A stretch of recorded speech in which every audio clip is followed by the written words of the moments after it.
40 number काव्य महिलाओं के लिए सबसे ज्यादा प्रभावशाली काव्य है। अग्नि के संपर्क में हर दिन महिलाएं रहा करती हैं। ये जो काव्य है अग्नि शामक है। अग्नि से बचाव के लिए ये 40 नंबर काव्य आचार्य मानतुंग स्वामी के द्वारा यहाँ पर रखा गया है। ऐसा लग रहा है कि जहां पर मानतुंग आचार्य साधना करते थे वहां पर गर्मी के समय में वृक्षों से वृक्ष टकराते थे और जंगलों में आग लग जाती थी। उस आग को बुझाने के लिए शायद मानतुंग आचार्य ने प्रभु के नाम का कीर्तन किया होगा। यह कीर्तन जल के समान हुआ, जल वृष्टि करता था और जंगलों की आग अपने आप बुझ जाया करती थी। तो हमारे घर की सभी नारियों रसोई घर में जाते समय इस काव्य को आप अवश्य पढ़ना। चले हम इस काव्य को शुद्धता के साथ पढ़ते हैं और सीखने का प्रयास करते हैं। कल्पांत काल पवनोद्धत वह्नि कल्पम। कल्पांत काल पवनोद्धत वह्नि कल्पम दावानलम ज्वलित मुज्ज्वल मुत्स्फुलिंगम।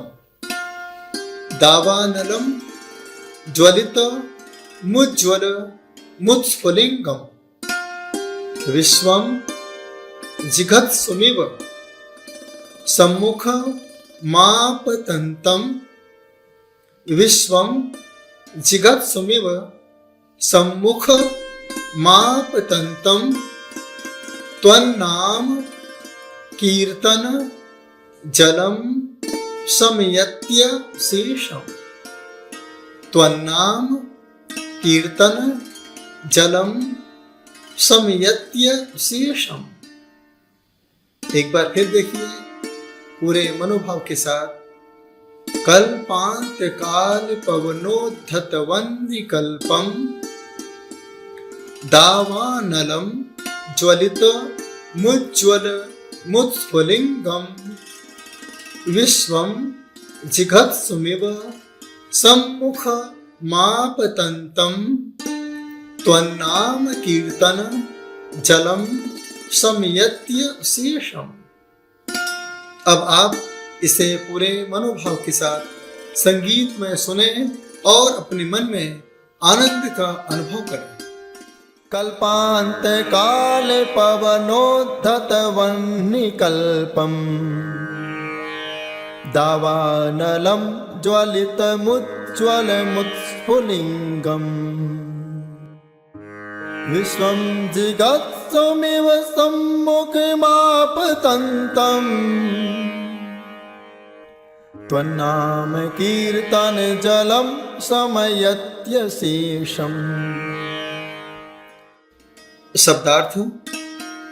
कल्पांत काल प्रलयकालीन, पवनोद्धत वेग युक्त पवन, वह्नि अग्नि, कल्पम सदृश, दावानलम वन की अग्नि, ज्वलितम जलती हुई, उज्ज्वलम तीव्र प्रकाशमयी, उत्स ऊपर की ओर, पुल्लिंगम चिंगारियां, विश्वम विश्व को, जिघत्सुम निगलने की, इव तरह सम्मुख सामने, आपतंतम आती हुई, त्वत् आपके नाम कीर्तन,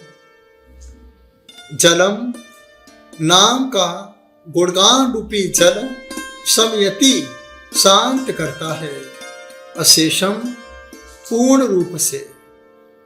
भावार्थ।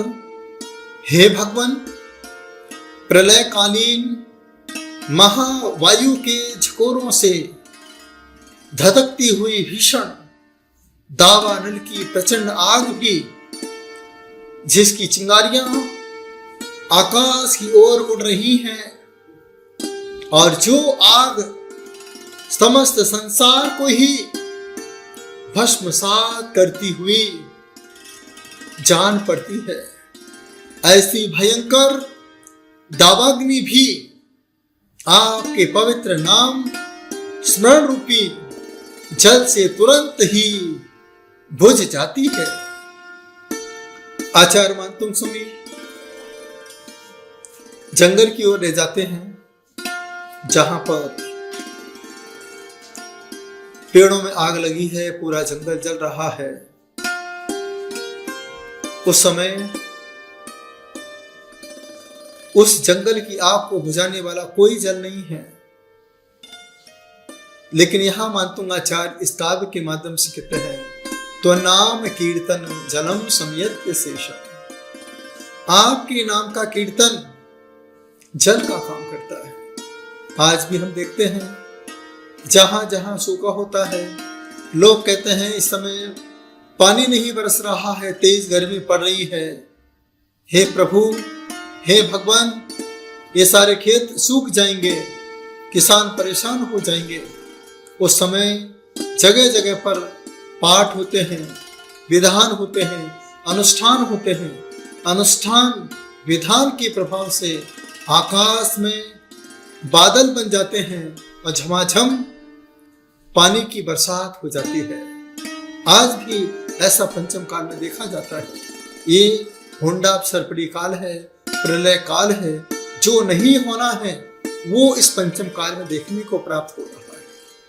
इसलिए यहाँ पर आचार्य मानतुंग स्वामी पंचम काल के उन जीवों को संबोधन कर रहे हैं जो जीव पानी का दुरुपयोग करते हैं। यह पानी तन को साफ करता है, लेकिन प्रभु के नाम का कीर्तन का जो जल है वह हमारे मन को साफ करता है।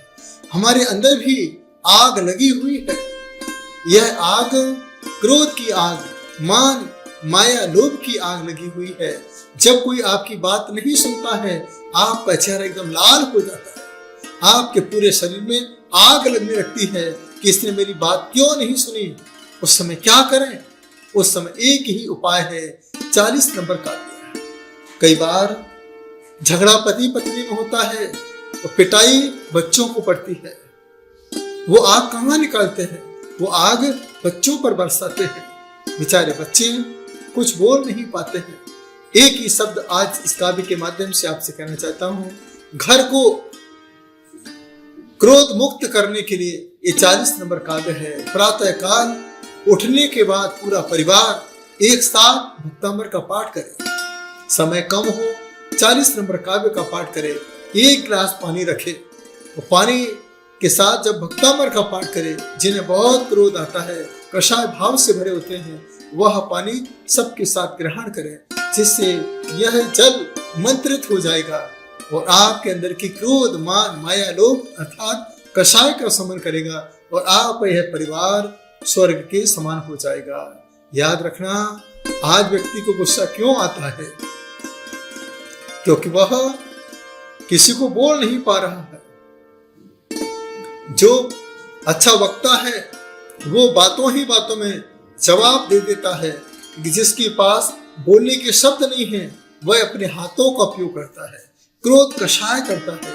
इसलिए आचार्य मानतुंग स्वामी यहाँ इस काव्य के माध्यम से कह रहे हैं, त्वन्नाम कीर्तन जलम समयत्य शेषम। आप देख रहे, देखिए पीछे कैसी आग लगी हुई है जंगल में, आकाश से कैसे पानी बरसता है तो पीछे की आग को बुझा देता है। इस आग को बुझाना बहुत आसान है। यह बारिश, यह आकाश का पानी जंगल की आग को बुझा देता है। लेकिन जैन आचार्य यहाँ पर कहते हैं, जो आपके अंदर कर्मों की आग लगी है, कषाय की आग लगी है, इसे पानी से नहीं, भगवान की वाणी से, भगवान की भक्ति से, भगवान के कीर्तन से ही बुझाया जा सकता है। इसके अलावा कोई दूसरा उपाय नहीं है। इस काव्य के माध्यम से आप अपने अंदर के विचारों को धार्मिक कर सकते हैं। आप अपने विचारों में धर्म के गुणों को समाहित कर सकते हैं, क्योंकि विश्वम जगत समेव सम्मुखमापतंतम, यह जो आग है पूरे विश्व को निगलने वाली है। लेकिन इस विश्व की जलती हुई आग से, चलती हुई कषाय से बचने के लिए हमें हर समय इस काव्य की आराधना करना है।